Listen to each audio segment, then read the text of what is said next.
तो 24 की चुनावी जंग में कौन करेगा चोट और किस पर बरसेंगे वोट, चर्चा शुरू करें उससे पहले एक रिपोर्ट आपको दिखाते हैं।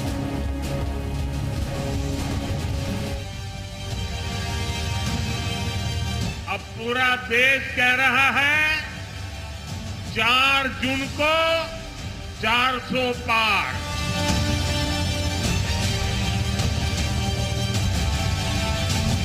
मैंने कहा ना 14, 17, 19, 22 और फिर चिंता मत करो 24 में खाता भी नहीं खुलने वाला है।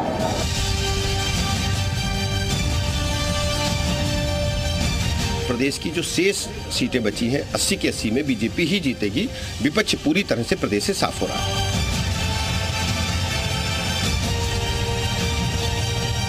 उत्तर प्रदेश से 80 की 80 सीटें हराने का संकल्प समाजवादी पार्टी लेगी और समाजवादी पार्टी का गठबंधन लेगा।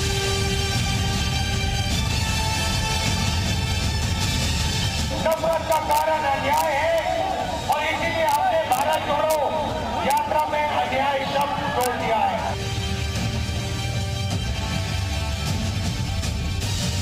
अब वो 10 लाख पार जाएंगे कि 10 लाख से हारेंगे, वो वक्त बताएगा। समय का इंतजार करिए।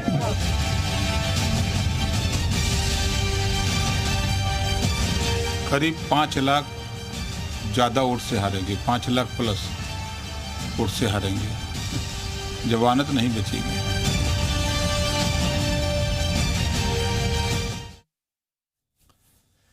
तो 24 की जंग और किसका जमेगा रंग, ये अपने आप में बड़ा सवाल है। 4 जून को तस्वीर हालांकि पूरी तरीके से साफ हो जाएगी कि सत्ता में क्या बीजेपी या फिर एनडीए गठबंधन आता है या फिर इंडिया ब्लॉक की वापसी होती है सत्ता में 10 साल के बाद। इस पर चर्चा करने के लिए तमाम मेहमान हमारे साथ जुड़ेंगे। फिलहाल ये तस्वीरें हम आपको दिखा रहे हैं, गोरखपुर की तस्वीर है जहां पर मुख्यमंत्री योगी आदित्यनाथ लोगों के साथ फूलों की होली खेलते हुए आप देख सकते हैं।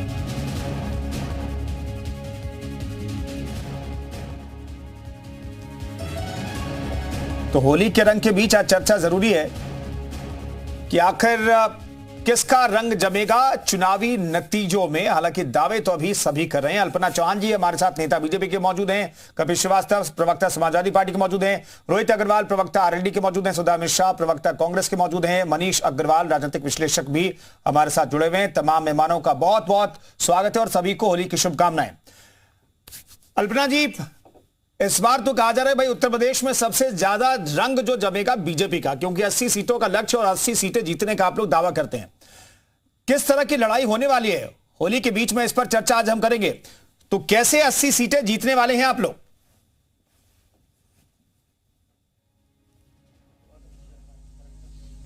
मैं होली की बहुत बहुत बधाई देना चाहती हूँ और ये बता देना चाहती हूँ कि देखिए ये जो जिन अन्य पार्टियों के साथ आप भारतीय जनता पार्टी की तुलना कर रहे हैं वो सभी पार्टियां चुनावी मौसम देखकर मैदान में उतरती हैं, आती हैं बरसाती मेंढक की तरह, चुनाव के दौर में बड़ी बड़ी बातें करती हैं, जनता को बरगलाती हैं, बहलाती फुसलाती हैं और पब्लिक उनकी बातों में नहीं आती है। हमारा किसी से कोई तुलना नहीं है, ये हमारे कहीं कंपटीशन में दूर दूर तक नहीं खड़े हो रहे हैं। भारतीय जनता पार्टी की एक अच्छे बहुमत के साथ सरकार बनने जा रही है। हम जिस 400 पार के नारे के साथ मैदान में उतरे हैं, हमारी पार्टी उसी नारे के साथ, उसी जोश के साथ, उसी दमखम के साथ हमारा कार्यकर्ता डोर टू डोर जा करके बूथ से लेकर घर घर तक हमारा कार्यकर्ता काम कर रहा है और निरंतर 24/7 हमारा कार्यकर्ता मजबूती से, मुस्तैदी से हर माहौल में जनता के साथ जुड़ा रहता है। कपिल जी, रंग जमाने के लिए क्या चल रहा है?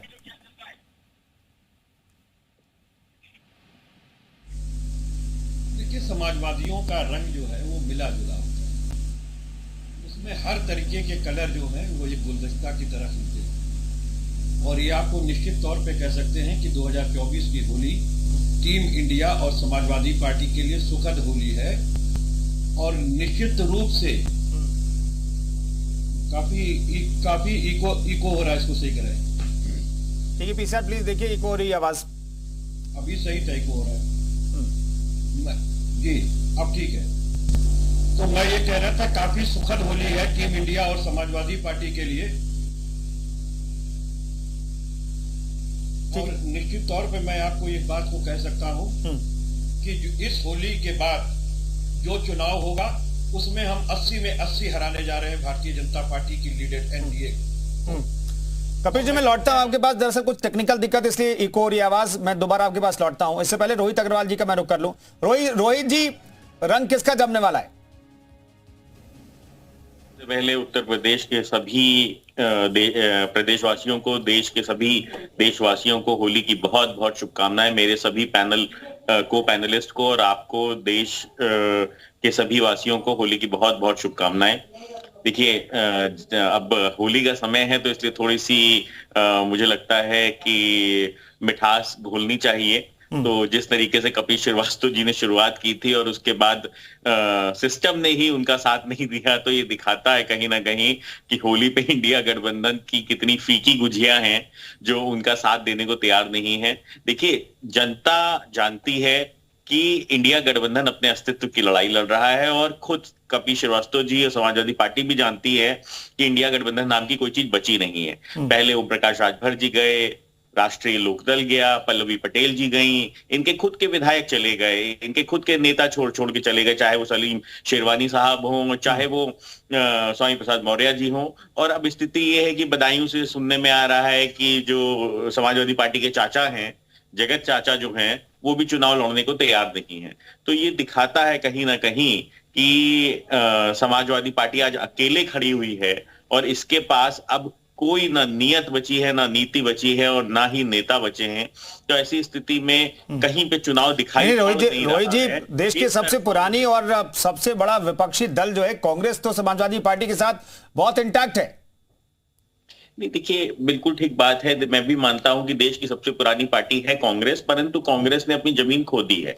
उत्तर प्रदेश के अंदर खासतौर से अगर बात की जाए तो उत्तर प्रदेश के अंदर कांग्रेस के पास मुझे लगता है जिलों में कार्यकर्ता भी नहीं बचे हैं। तो ऐसी स्थिति में कांग्रेस के लिए बहुत ज्यादा कुछ कहना मुझे लगता है सिर्फ समय की बर्बादी है। कांग्रेस में जो चंद नेता बचे हैं उनकी वे सिर्फ शरीर कांग्रेस में अभी दिखते हैं आपको, उनकी आत्माएं अन्य दलों में पहले से घूमती रहती हैं। तो जबकि समाजवादी पार्टी के साथ जब गठबंधन हुआ तो कांग्रेस के नेताओं ने कहा चलो राहत मिली, कम से कम इज्जत बचाएंगे 17 सीटों के ऊपर, जमानत जब्त होने से शायद बच जाए। स्थिति ये कांग्रेस की लिस्ट आप देख रहे हैं कि वो अमेठी और रायबरेली में कैंडिडेट नहीं उतार पा रहे हैं। तो इससे ज्यादा बुरा दौर कांग्रेस के लिए और उत्तर प्रदेश के अंदर तो नहीं हो सकता कि जहां पे रायबरेली और अमेठी में उनको कैंडिडेट सोचना पड़ रहा हो। गांधी परिवार कांग्रेस की प्रवक्ता में जुड़ गई है। मैं आ रहा हूं रोहित साहब, मैं आ रहा हूं दोबारा आपके पास। कांग्रेस के प्रवक्ता भी जुड़ गए, लेकिन उनसे पहले कपिल श्रीवास्तव के पास मैं जाना चाहूंगा क्योंकि वो अपनी बात खत्म नहीं कर पाए थे, पूरी नहीं कर पाए थे। Kapil ji, over to you.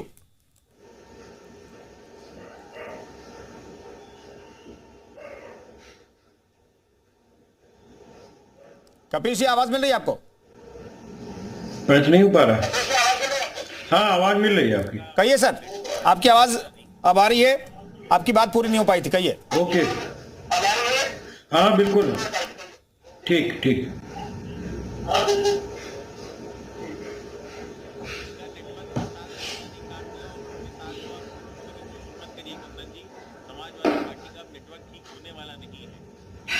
नहीं, कपिल जी कहेंगे। आवाज नहीं आ रही है। चलिए फिर से पैच करते, कुछ दिक्कत है। कपिल साहब, मैं लौटता हूं आपके पास, कपिल जी के पास मैं लौटूंगा। सुधा मिश्रा हमारे साथ जुड़ गई हैं, प्रवक्ता कांग्रेस की। सुधा जी, ये दो जो परंपरागत सीटें रही है, जो सीटें भाई गठबंधन रहे ना रहे, समाजवादी पार्टी आप लोगों के लिए सीटों पर प्रत्याशी नहीं उतारती थी, अब तो गठबंधन भी है। इन दो सीटों पर जो परंपरागत सीट रही है, ऐतिहासिक सीट रही है, वहां पर भी आखिर क्या चल रहा है? सबसे बुरी बात ये चल रही है कि दौर झूठ का चल रहा है और जानबूझ के किसी के बारे में र्यूमर फैलाने का जो दौर चल रहा है, चल तो यही रहा है कि अभी हमारे भाई बोल रहे थे और जो वो बोल रहे थे 3 महीने पहले वो कुछ और ही बोलते थे। तो मैं उनकी किसी बात का जवाब नहीं देना चाहूंगी। हमारी सीट पे कौन लड़ेगा, उसमें उम्मीदवार कौन होगा, हम तय कर पा रहे हैं, नहीं कर पा रहे हैं, इसका दर्द बाकी सबको है। लेकिन जिस गठबंधन में जाने की सोच रहे हैं, चले गए हैं कि नहीं, क्या है कैसा, कुछ क्लियर तो हुआ नहीं है। लेकिन उसी बीजेपी की मैं बात करूं तो गुजरात में जो उनका गढ़, जिसका मॉडल लेके चले थे लोग, आपने सुना होगा बड़ोदरा और साबरकांठा में है, उन्होंने न लड़की फैलताई है। तो आप किसी के बारे में बात कर रहे हैं तो आपके यहाँ क्या हो रहा है उसकी अगर चर्चा नहीं करेंगे और आप लोग उनसे ये प्रश्न भी नहीं पूछेंगे तो दौर यही चल रहा है कि कैसे किसको ऊपर उठा के बिठाना है और कैसे वो किसको दिखाना है कि ये कुछ नहीं कर रहे हैं। जहां तक हमारे लड़ने वाले उम्मीदवारों की बात है। उत्तर प्रदेश में हम गठबंधन के साथ 80 के 80 सीट पे लड़ रहे हैं और ये बात आ रही है। डर इसी बात का है कि जानते हैं कि इनको हराने के लिए जिस तरह से हम एक साथ हुए, इंटैक्ट हुए, हम साथ में हैं, दर्द उसी का है कि किसके साथ गए हैं। वहां पे इनको बताना पड़ेगा, बोलना पड़ेगा बार बार कि नहीं नहीं हम जहां आए हैं आप ही की हम जी हजूरी करेंगे और जो कहेंगे आपके ही उसमें फेवर में कहेंगे। तो करने की जो इनके साथ अब इनको करना पड़ रहा है, करने की मजबूरी है, उसकी वजह से बातें कर स्वयं के। जहां से राज्यसभा जाने के बाद इन्होंने एक बार ये भी ना कहा कि हम क्यों आए, कैसे आए, किसने भेजा, उसकी ही बात नहीं हो रही है। बात इनको दर्द इस बात का कमेटी पे और रायबरेली में हम उम्मीदवार नहीं खड़ा कर पा रहे हैं। अरे भाई आपके सारे उम्मीदवार आ गए क्या? क्या आप लोगों ने पूरे देश में लोकसभा की हर सीट पे उम्मीदवार तय कर दिए क्या? दूसरों पे प्रश्न करने से पहले हमारी कल एक आई है। नहीं सुधा जी मैंने सिंपल सा दो अहम सीटों को लेकर के सवाल पूछा था मैंने कोई गुनाह नहीं किया था और ये सवाल बाकियों का नहीं थे, मेरा सवाल था। ठीक है, अल्पना जी कुछ रिस्पॉन्ड करना चाह रहे हैं। अल्पना जी जल्दी से, फिर मैं राजनीतिक विश्लेषक जुड़े हुए उनके पास में जाऊंगा। अल्पना जी पूरा होने देंगे, मेरी बात को पूरा होने देंगे। मैम बाकियों के पास में जाना है, मैं लौटूंगा, दोबारा आपको फिर से मौका दूंगा। अल्पना जी जल्दी से कुछ रिस्पॉन्ड कर रही थी, जल्दी से छोटा सा। पार्टी का ये पुराना इतिहास रहा है कि हमारी जो संगठनात्मक ढांचा है उसमें बहुत ही सोच समझकर टिकटों को निर्णय लिया जाता है। और दूसरी चीज, हम चुनाव के एकदम निकट तय करते हैं। बहुत जल्दी भारतीय जनता पार्टी, इतिहास आप उठाकर देख लीजिए, बहुत जल्दी घोषित नहीं करती है। तो इसलिए कांग्रेस अपने चेहरे को पहले पहचाने, अपने गलेबान में झांक कर देखे, तब दूसरों पर सवाल उठाए। आप अपने घर के कुनबों को क्लियर नहीं कर पा रहे हैं, कौन सी सीट कहाँ, उसके लिए आपको जनता का सर्वे कराना पड़ रहा है। देखिए क्या मजाक है, इन लोगों का भ्रम टूटा नहीं है। इन लोगों को समझ नहीं आ रहा है कि जो इनकी परंपरागत सीट थी अमेठी और रायबरेली, वही अपनी जमीन नहीं बचा पा रहे, तो बाकी उत्तर प्रदेश का सपना ही देखना छोड़ दे। कभी लड़की ठीक है, आते हैं। ठीक है, क्या पीसीआर, क्या कपिल श्रीवास्तव पैच हो गए सही तरीके से? चलिए कपिल जी अब अपनी बात रखिए। रंग आप लोगों का जमने वाला है किस आधार पर? देखिए, हमने बहुत स्पष्ट कह दिया कि हम लोग समाजवादी लोग हैं और टीम इंडिया के मेंबर हैं। हमारे टीम के अंदर हर तरह के कलर हैं, लेकिन भारतीय जनता के पार्टी की तरफ जो लीडेड एनडीए है, इनके पास एक रंग का कलर है और ये समूचे देश को एक तानाशाही में रंगना चाहते हैं। बहुत से ऐसे लोग हैं जिन्हें होली के विभिन्न कलर पसंद नहीं है, लेकिन गिरगिट की तरह रंग बदलने वाले तमाम हैं। जो 2 महीने से पहले, 1 महीने से पहले वो किसी और रंग के थे, अब किसी और रंग के हो चुके हैं। कारण सिर्फ इतना है कि भाई मंत्री पद विपक्ष नहीं देता है, मंत्री पद तो सत्ता पक्ष दे सकता है। किसी को भारत रत्न से नवाजना हो तो वो फिर सत्ता पक्ष दे सकता है, रेवड़ी की तरह बांटना हो तो सत्ता पक्ष दे सकता है। खैर, मैं सिर्फ ये कहना चाहता हूं कि इस होली के बाद आपको दिखेगा कि समाजवादी पार्टी और टीम इंडिया मिल करके उत्तर प्रदेश से 80 में 80 इनको हराने जा रहे हैं। और उसका कारण है ये पार्टी विद द डिफरेंस की बात करने वाली Bharatiya Janata party with the corruption हो चुकी है। इसके करप्शन जनता के सामने खुल करके आ गए कि आज चौकीदार ही चोर है और कोई दूसरा चोर नहीं। 105 लाख करोड़ रुपए का 9 वर्ष के अंदर जो ऋण किया गया है और जो 6 लाख करोड़ रुपए भरने पड़ रहे हैं डिसइन्वेस्टमेंट करके पब्लिक सेक्टर को, यह दुनिया को पता है कि क्या हो रहा है। जिस तरीके से इन्होंने चुनाव के बांड ले आकर के एक भ्रष्टाचार किया है वो आपके सामने है, जिस तरीके से एक्सटॉर्शन किया है लोगों का वो आपके सामने है। लेकिन मैं एक चीज कहता हूं कि जो साहब शराब की नीति के लिए जेल जा सकते हैं, तो क्या हमारे प्रधानमंत्री जी और उनकी कैबिनेट जेल में नहीं होनी चाहिए? ये भ्रष्टाचार के बांड को लाने की वजह से, विधेयक को लाने की वजह से समाजवादी पार्टी कहेगी तो ऐसा नहीं हो सकता ना श्रीवास्तव साहब। सिर्फ समाजवादी पार्टी कहने से ऐसा नहीं होगा ना। संवैधानिक संस्थाएं जो हैं वो जांच करेगी, कुछ ऐसी चीजें सामने आएगी, उसके बाद तो होगा ना भाई। जो करप्शन में जेल में है उनके लिए भी इंडिया ब्लॉक के जो तमाम नेता हैं वो प्रेस कॉन्फ्रेंस करते हैं। ये लोगों को हास्यास्पद लगता है जब भ्रष्टाचार के मामले में जो व्यक्ति जेल में उसके साथ खड़ा कुछ दिखाई देता है पूरा विपक्ष, तो हास्यास्पद लगता है। ठीक है, मैं लौटता हूं आपके पास। दरअसल मनीष अग्रवाल के पास मैंने गया हूं, राजनीतिक विश्लेषक। मनीष जी, दरअसल हर्बल कलर का जिक्र बहुत होता है और हर्बल कलर बनाने में बहुत वक्त लगता है और उसके लिए मेहनत लगती है, रंग चढ़ाने में, चढ़ने में।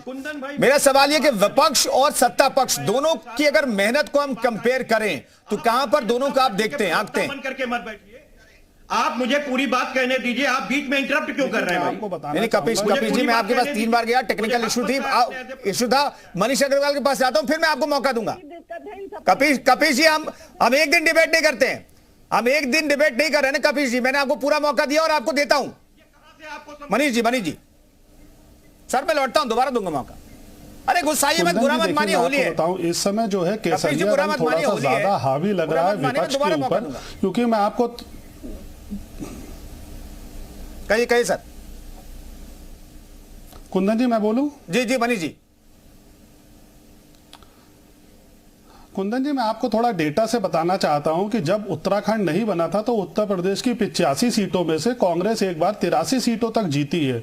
आज उनके पास कैंडिडेट नहीं है चुनाव लड़ाने के लिए। उनका राष्ट्रीय नेतृत्व जिन 2 सीटों की आप जिक्र कर रहे थे, वहां से चुनाव लड़ना नहीं चाह रहा। मुझे लगता है शायद हार का डर है। वैसे ही समाजवादी पार्टी का जो शीर्ष नेतृत्व है वो अभी तक अपनी सीट डिक्लेयर नहीं कर पा रहा है। वहीं आप देखिए कि भाजपा की 2019 से पता था कि प्रधानमंत्री मोदी जी वाराणसी से लड़ेंगे। पिछले 5 सालों में उन्होंने वाराणसी का 80 बार दौरा करा है। आज कांग्रेस के जो नए प्रदेश अध्यक्ष बनाए गए वो उनके सामने फील्ड करे जाते हैं। तो अभी ऐसा लग रहा है कि विपक्ष की तैयारियां उतनी अच्छी नहीं है जैसे पक्ष की तैयारियां हैं। सीटों का डिक्लेरेशन होना या ना होना अलग बात है, लेकिन अगर आपका शीर्ष नेतृत्व अपने लिए सेफ सीट तलाश रहा है और जो पेरेंटल आपकी सीट्स थी आज आप उनको सेफ नहीं मान रहे हैं, तो ये बहुत बड़ा जनाधार में बदलाव लग रहा है। इस अंडर करंट को हमें एस्टिमेट करना पड़ेगा। पिछले चुनाव में भाजपा 224 सीटें जो है 50% से ज्यादा मत से जीती थी, तभी इस बार वो कह रहे हैं 370, क्योंकि 303 सीट वो जीते थे और 72-73 सीट ऐसी थी जिसपे वो सेकंड आए थे। तो ये सारा डेटा के एनालिसिस करने से ये लग रहा है कि अभी विपक्ष की तैयारियां जो हैं उतनी अच्छी नहीं है, वरना शीर्ष नेतृत्व को जनता के बीच में आके चुनाव लड़ने में डर किस बात का लग रहा है। 2014 में जब प्रधानमंत्री जी वाराणसी आके लड़े थे गुजरात से, तो वो यूपी के लिए एक नए कैंडिडेट थे और उस समय यूपी में भाजपा की 10 सीटें थी, लेकिन उन्होंने उसको फेस करा और 70+ सीटें भी जीती और जनाधार में बदलाव हुआ। प्रधानमंत्री के वाराणसी से लड़ने से पूरे पूर्वांचल में इंपैक्ट आता है, खाली एक सीट पे इंपैक्ट नहीं आता। और अब तो सुभाषपा भी साथ है तो वहां पे वोट परसेंटेज बढ़ेगा। आप देखिए यूपी में अगर कोई चुनावी घोषणा होती है तो प्रधानमंत्री आजमगढ़ को चूज करते हैं, जबकि सबको मालूम है कि आजमगढ़ मैनपुरी जो है अभी भी बहुत मुश्किल है भाजपा के लिए जीतना, लेकिन फिर भी वो वहां पे कोशिश करते हैं जहां पे उनके लिए सबसे मुश्किल है। तो शीर्ष नेताओं को पब्लिक के बीच में आके अपनी बातें कह के चुनाव को फेस करना पड़ेगा और जो पब्लिक का मैंडेट है उसे एक्सेप्ट करना पड़ेगा। अगर आप सेफ सीट देखोगे या चुनाव लड़ने से बचोगे तो पब्लिक को यह लगता है कि जब आज आप हमारा नेतृत्व नहीं कर पा रहे हो तो कल को आप देश का नेतृत्व कैसे करोगे। और ये जो विभिन्न पार्टी के प्रवक्ता है जो डायरेक्ट प्रधानमंत्री पे आरोप लगाते हैं, मुझे लगता है प्रधानमंत्री की छवि को ये और बड़ा करते हैं। हर आदमी को डायरेक्ट प्रधानमंत्री पे आरोप नहीं लगाना चाहिए, क्योंकि प्रधानमंत्री जो है देश के हैं, वो भाजपा या कांग्रेस के नहीं है। और आप डायरेक्ट उन पे आरोप लगाते हो तो पिछले 10 सालों में कोई आरोप साबित नहीं हो पाया है। इसलिए जितनी बार आरोप लगते हैं वो उससे और ताकत से उभर के आते हैं और बड़ा मैंडेट लेके आते हैं, क्योंकि आप जब चीज को प्रूव नहीं कर पाओगे, आप पब्लिक के सामने चुनाव लड़के ये प्रूव नहीं कर पा रहे कि ये सीट तो कम से कम हमारे लिए सेफ है, तो फिर आप ये कैसे पब्लिक को ये बताओगे कि हाँ हम आपके लिए अगले 5 साल क्या करेंगे, क्या नया करेंगे, किन योजनाओं को, किन नीतियों को लेके आएंगे। कोई घोषणा पत्र अभी कॉमन नहीं दिखता है और जगह इंडिया गठबंधन जो है और राज्यों में अलग अलग चुनाव लड़ रहा है, तो कैसे ये पता चलेगा कि कल को ये गठबंधन 5 साल तक एक बढ़िया सरकार चला पाएगा। ठीक है।